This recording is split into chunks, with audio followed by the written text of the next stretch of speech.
துணை முதல்வர் மாண்புமிகு திரு பவன் கல்யாண் அவர்கள் உரையாற்ற வருவார்கள். அதற்கு முன்னதாக அவருக்கு நம்முடைய மாநில நிர்வாகிகள், நம்முடைய மாநில தலைவர் அவர்கள் மாலை அணிப்பார்கள். மாநில நம்முடைய தென் பாரத அமைப்பாளர்கள் அவருக்கு பொன்னாடை போர்த்துவார்கள். திருத்தணிமலையிலே வைகாசி விசாகத்தன்று வைத்து வழிபட்ட வேல், இங்கே 6 படையிலே வைத்து 6 நாட்களும் வழிபட்ட வேல், அந்த வேலை நம்முடைய பவன் கல்யாண் ஐயா அவர்களுக்கு, மாண்புமிகு துணை முதல்வர் அவர்களுக்கு, அண்ணா கொஞ்சம் 2 முன்னாடி வாங்கினா நைனார்ண்ணா, அண்ணா 2 பேர் வாங்கினா நம்முடைய துணை முதல்வர் அவர்களுக்கு நம்முடைய மேடையில் இருக்கக்கூடிய அத்தனை பெரியவர்களும் சேர்ந்து நம்முடைய அன்பளிப்பாக முருகனுடைய அருளை வழங்கக்கூடிய வகையில் இந்த வேலை தருகிறார்கள். வெற்றிவேல் முருகனுக்கு, வீரவேல் முருகனுக்கு, கந்தவேல் முருகனுக்கு.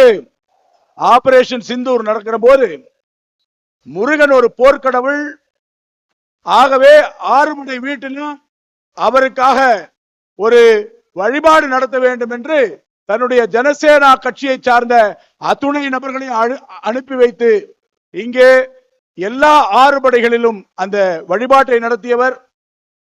மிகச்சிறந்த முருக பக்தர் நம்முடைய உரையாற்றுகிறார். பொதுவா மதுரை பிள்ளை தமிழ் ஏற்றிய இடம். பிள்ளை தமிழ்னா ஒரு கொஞ்சம் தமிழா இருக்கும்.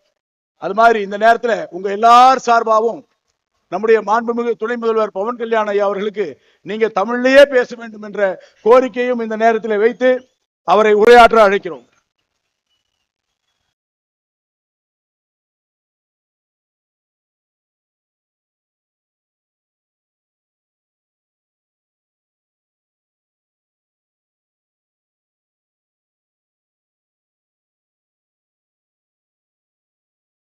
முருக பெருமானுக்கு வணக்கம். மதுரைக்கு வணக்கம். மதுரை மக்களுக்கு வணக்கம். முருக பக்த மாநாட்டை நடத்தும் இந்து முன்னணிக்கும், இந்து முன்னணியின் தலைவர் திரு காடேஸ்வர சுப்பிரமணியம் அவர்களுக்கும் வணக்கம். சஷ்டி கவசத்தை இசைத்த லட்சோப லட்சம் பேரில் இருக்கும் ஒவ்வொருவருக்கும் வணக்கம். மேடையில் உள்ள தலைவர்களுக்கும் எல்லாருக்கும் வணக்கம். மேடையில் இருந்த திரு வன்னிராஜன் அவர்களுக்கும், திரு பக்தன் அவர்களுக்கும், திரு அண்ணாமலை அவர்களுக்கும், திரு எல் முருகன் அவர்களுக்கும், திரு வானதி ஸ்ரீனிவாசன் அவர்களுக்கும்,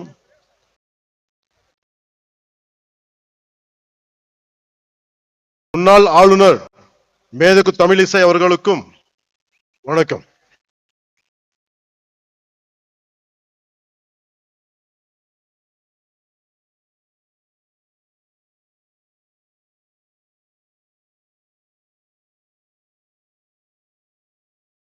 தமிழ்நாடு பிஜேபி தலைவர் திரு நயினார் நாகேந்திரன் சாதனை சேதார் நாகேந்திரன் என்று ஆகி போகிறார். அவருக்கு என் வணக்கம்.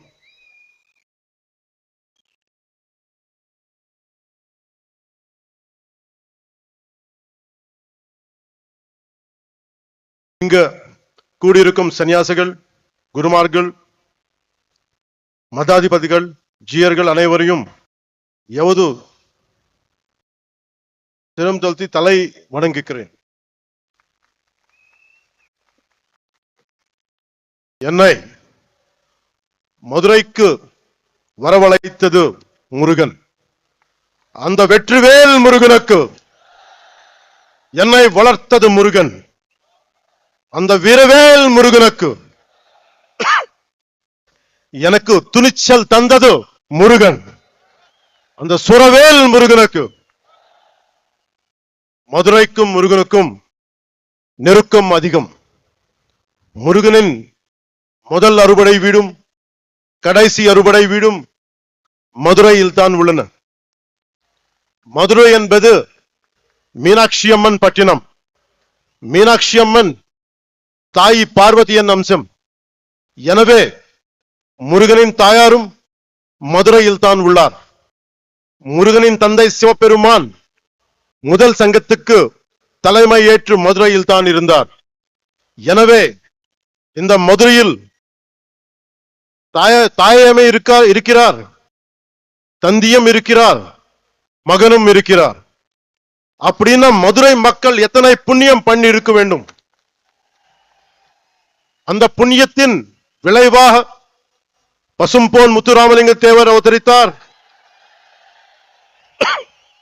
தென் தமிழ்நாட்டின் மாபெரும் தலைவர் பசும்பொன் முத்துராமலிங்க தேவர் முருகனின் அவதாரமாக கருதப்படுகிறார்.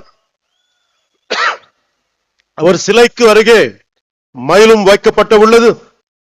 தேவர் மூலம் மனித உறவில் முருகன் வாழ்ந்தார். அந்த பசும்பொன் முத்துராமலிங்க தேவரை தாழ் பணிந்து வணங்குகிறேன்.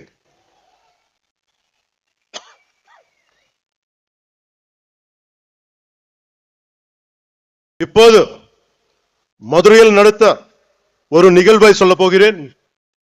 இன்று மீனாட்சி அம்மன் கோயிலுக்கு போறோம், அருளை பெருக்கிறோம், குங்குமம் பெருக்கிறோம், பிரசாதம் கிடைக்கிறது. ஆனால் இந்த தலைமுறைக்கு தெரியாத ஒரு விஷயத்தை சொல்ல போகிறேன். ஒரு காலத்தில் மதுரையே இருண்டு கிடந்தது. நமக்கு ஒளி கொடுக்கும் மீனாட்சி அம்மன் கோயிலில் ஒளி இல்லை. நமக்கு சிந்தூர் கொடுக்கும் மீனாட்சி அம்மன் கோயிலில் சிந்தூர் கொடுக்க ஆள் இல்லை. எந்த ஒளிப்பாடும் இல்லை. கோயில் நொறுங்கி போய் இருந்தது. ஏன் தெரியுமா? 14ஆம் நூற்றாண்டு தொடக்கத்தில் மதுரையை மாலிக் கஃபூர் லூட் பண்ணினான். அதன் பிறகு 60 வருஷங்களுக்கு மீனாட்சி அம்மன் கோவிலில் விளக்கு இல்லை.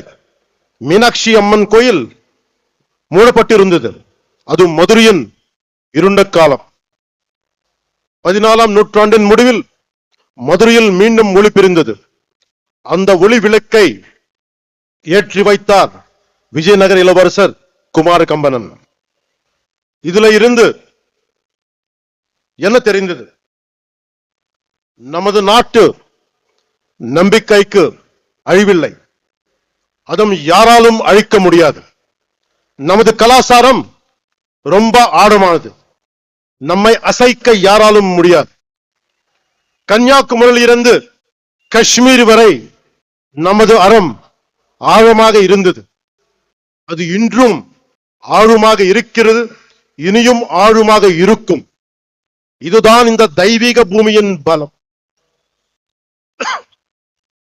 முருகனின் வடிவத்தில் நமது அறம் தொடர்ந்து தலைக்கிறது. அறம் என்பது என்ன?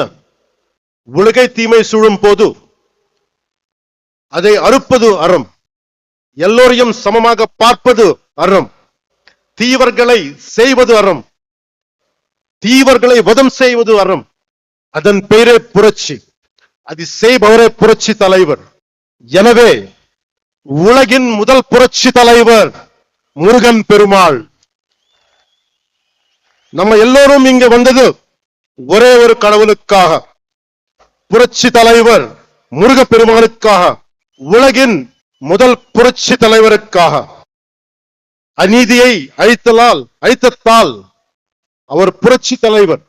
சமமாக நடத்தியதால் அவர் புரட்சி தலைவர். அந்த வெற்றிவேல் முருகனுக்கு, அந்த வீரவேல் முருகனுக்கு, அந்த சுரவேல் முருகனுக்கு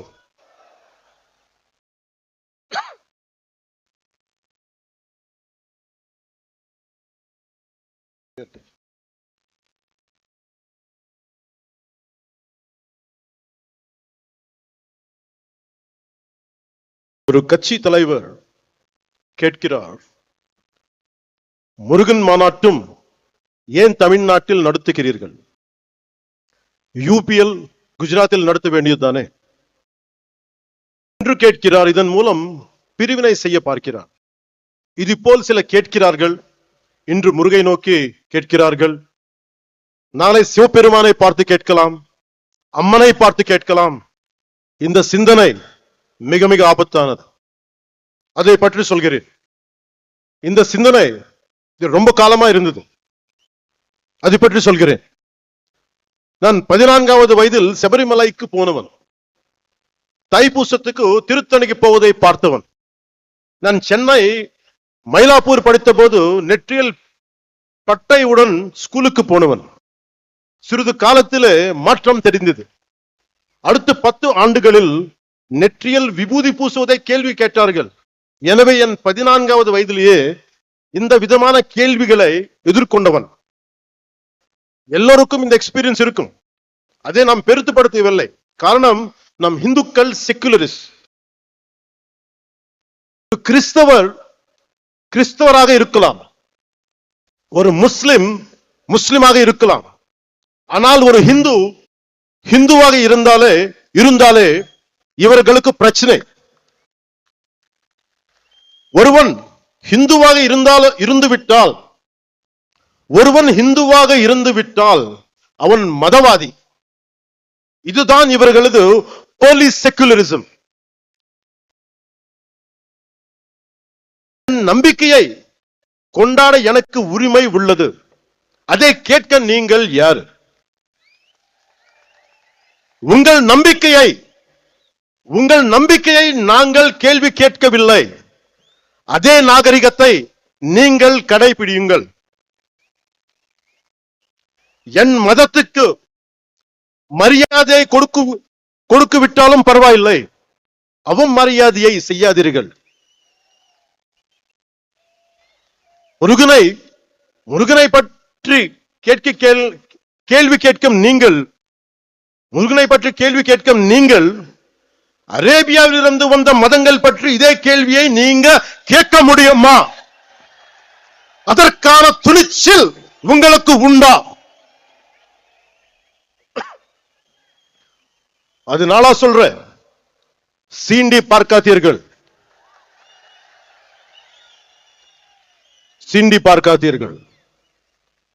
சாது மிரண்டால் காடு కొల్లాదు. సజ్జనుడికి కోపం వస్తే, సహనంతో ఉన్నవాడి కోపం వస్తే వాడిని ఆపటం ఎవరి తరం కాదు.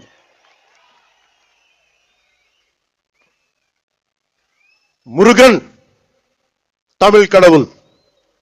ஆனால் அவர் எல்லா இடத்திலும் பறந்து இருக்கிறார். வட இந்தியாவில் கார்த்திகேயராக, ஆந்திராவிலும் கர்நாடகத்திலும் சுப்பிரமணியராக, தமிழ்நாட்டில் முருகராக இருக்கிறார்.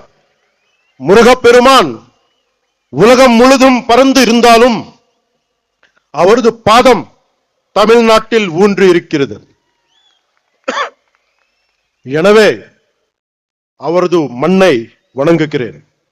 அதனால்தான் முருகப்பெருமானுக்கு மதுரையில் மாநாடு நடக்கிறது.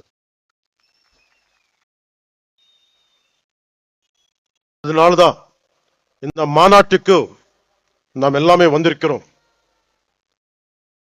இங்கு சிலர் நிறத்தை வைத்து அரசியல் செய்கின்றனர்.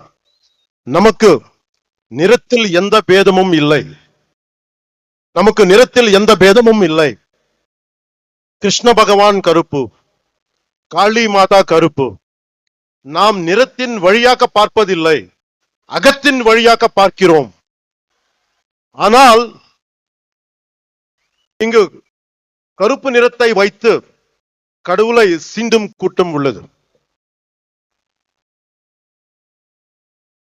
நம்மை இணைக்கும் முருகனை சீண்டி பார்க்கிறது ஒரு கூட்டம். கந்த சஷ்டி கவசத்தை கிண்டல் செய்தனர். அவர்களுக்கு கிண்டல் செய்யும் உரிமை உள்ளது. அந்த உரிமையும் ஜனநாயகம் கொடுத்துள்ளது. அவர்கள் என் கடவுளை கேலி செய்தனர், என் கலாச்சாரத்தை கேலி செய்தனர், என் பண்பாட்டை கேலி செய்தனர், என் பார்வையை கேலி செய்தனர். கேட்டால் இதுதான் செக்குலரிசம் என்பார்கள்.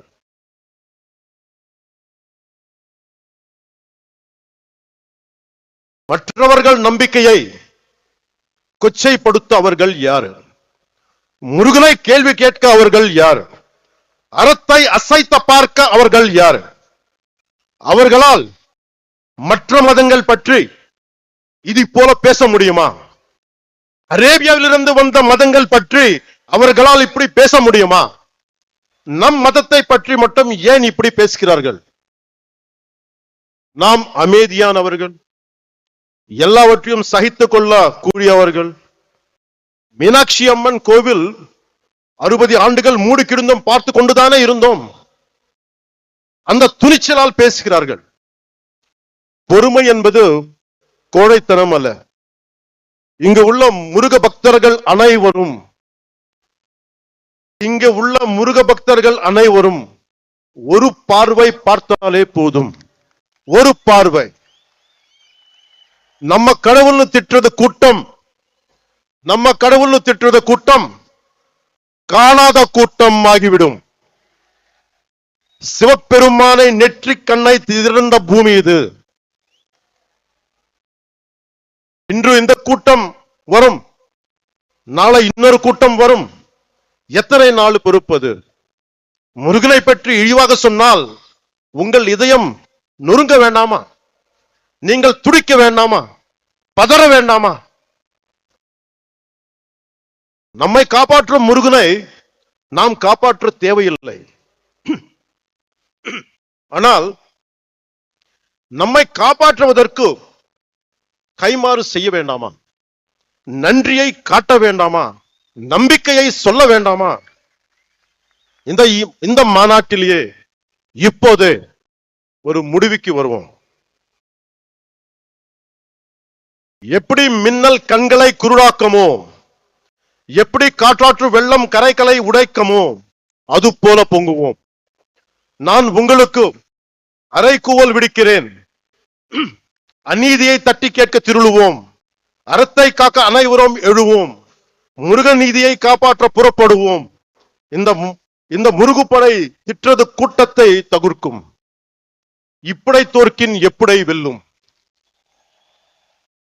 இப்படை தோற்கின் எப்படை வெல்லும். அன்பு என்பது பலவீனம் அல்ல, அது துணிவின் அடையாளம், வீரத்தின் ஆன்மா, வெற்றியின் படிக்கட்டு.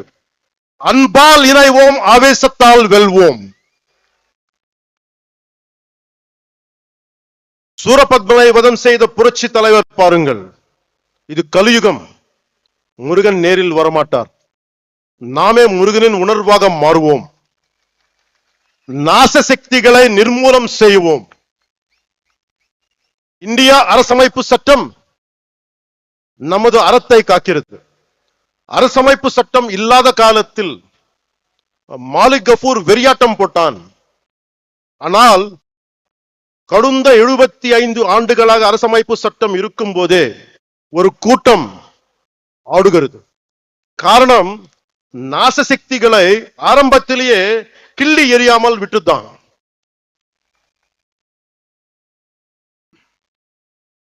மகாகவி பாரதி சுந்தர தெலுங்குன்னு சொல்லியிருக்கார்.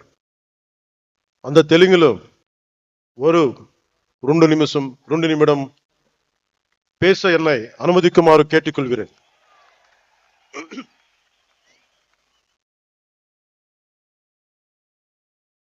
சொல்றதுக்கு முன்னாடி செக்குலரிசம் பத்தி சொல்றேன்.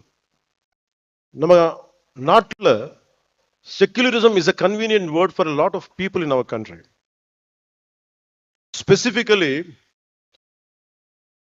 atheists who doesn't believe in God.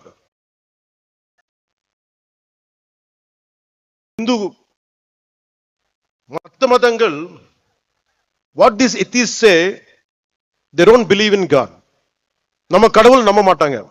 கடவுள் நம்ப மாற்றுறது இல்லைன்னா எல்லா கடவுள் நம்ப கூடாது. பட் இந்த நம்ம நாட்டு எத்திஸ் எப்படின்னா,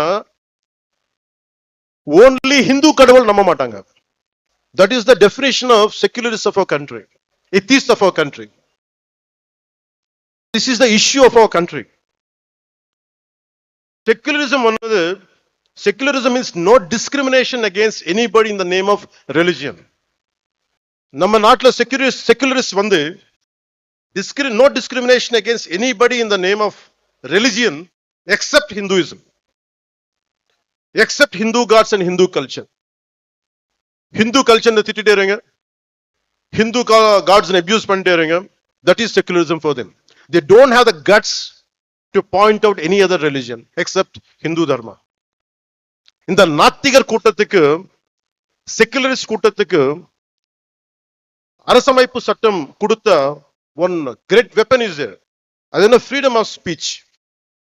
பேச்சு சுதந்திரம், இஷ்டத்துக்கு பேசுறது.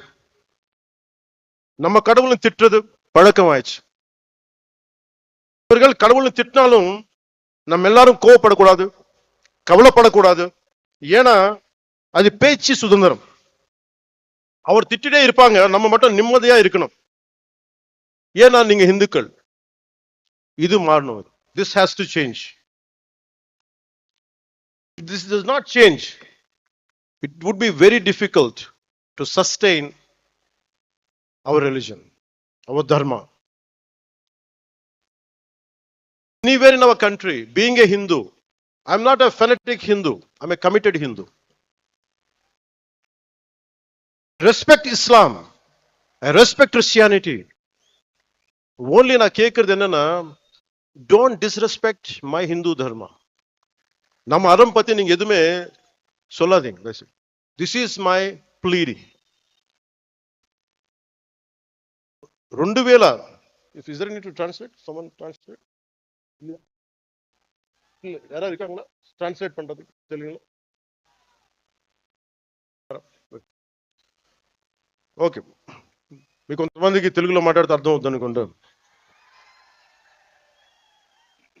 మాట్లాడతానండి. వణకం సార్. 2014లో నేను ఒక పార్టీ ప్రారంభించినప్పుడు తెలంగాణ హైదరాబాద్లో, ఆ రోజు నేను అనుకోలేదు ఏథెన్స్ కంటే పురాతనమైన నగరం అయిన మదురైలో ఇన్ని లక్షల మంది జనం మధ్య తమిళ్లో నేను గౌరవించే నా తమిళనాడులో, నేను పెరిగిన తమిళనాడులో, నేను ఇష్టపడే తమిళ సంస్కృతి, నాకు సంస్కృతి బీజాలు పోసిన తమిళనాడు, తమిళ భాష, వీటన్నిటిలో నేను ఒకరోజు ఇక్కడికి వచ్చి ఎంతమంది గురువుల మధ్య, ఇంత పెద్ద హిందూ మున్నని పెద్దల మధ్య, ఇన్ని లక్షల మంది ప్రజల మధ్య నేను ఇలాంటి రోజు ఒకటి వస్తుందని నేను ఎప్పుడు ఊహించలేదు. I hope you can translate. நான் 2014 நான் ஒரு கட்சியை ஆரம்பிக்கும் பொழுது, நான் ஹைதராபாத்ல தெலுங்கானால அரசியல் செய்யும் பொழுது, நான் வளர்ந்த தமிழ்நாட்டுல, நான் படித்த தமிழ்நாட்டுல ஒரு ஆன்மீக பூமியான ஏதென்ஸ் நகரத்திற்கு தொன்மையான நிகரான ஒரு மதுரை மாநகரில் நான் இந்த மாதிரியான இந்துக்களுக்கான ஒரு கூட்டத்துல என்ன ஒரு சிறப்பு அழைப்பாளராக என்ன அழைத்து இப்படி நீங்க கௌரவிப்பீங்கன்றதை நான் நினைச்சு கூட பார்க்கல அப்படின்னு சொல்றார். ఆ సభ ప్రారంభించినప్పుడు నేను నాకు ఇష్టమైన ఒక తెలుగు కవి చదివాను. అది ఎందుకంటే నాకు సుబ్రహ్మణ్య భారతి గారి అచ్చమెల్ల అచ్చమెల్ల పోయం గుర్తొచ్చింది. అదేంటంటే, ఇల్లేమో దూరం, అసలే చీకటి గడాంధకారం, చేతిలో దీపం లేదు, దారంతా గోతులు లోయలు, కానీ ధైర్యమే ఒక కవచం. ఇది తమిళ్లో కొంత నేను చెప్తాను, దీన్ని కరెక్ట్ అయితే మళ్ళీ సార్ మీరు కరెక్ట్ చేయండి. அதையோ இருட்டு,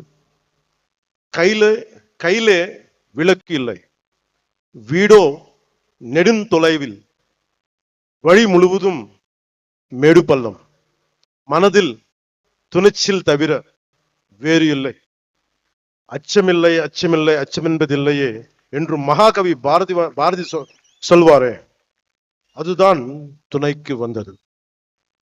அச்சமில்லை அச்சமில்லை என்று நம்முடைய பாரதியார் கூறினார். அதை எப்படி என்றால், வீடு தூரத்தில் இருந்தது, ஆனால் கண்ணுக்கு தெரியவில்லை, இருட்டாக இருந்தது, மேடு பள்ளங்கள் நிறைய இருந்தன, ஆனாலும் தைரியம் ஒன்றே அதை கொண்டு அந்த இடத்தை சேர முடிந்தது.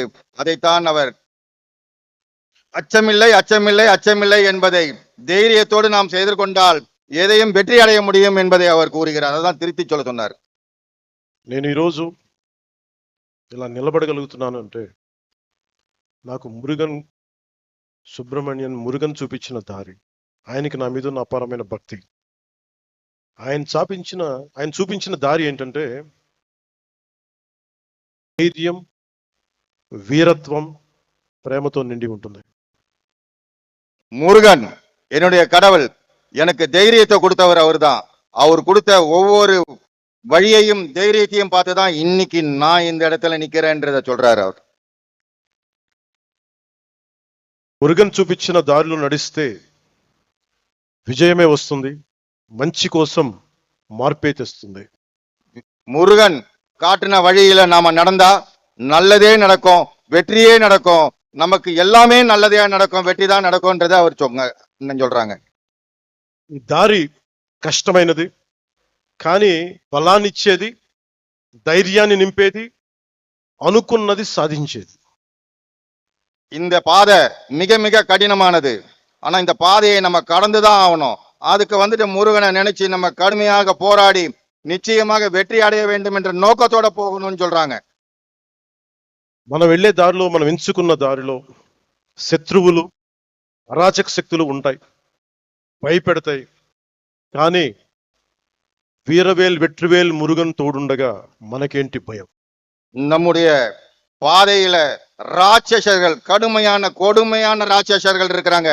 அந்த பாதையில நாம போகும்பொழுது வீரவேல் வெற்றிவேல் என்று சொன்னால் அந்த ராட்சசர்கள், கொடுமையானவர்கள் ஓடி போய் விடுவார்கள் என்று கூறுகின்றார்.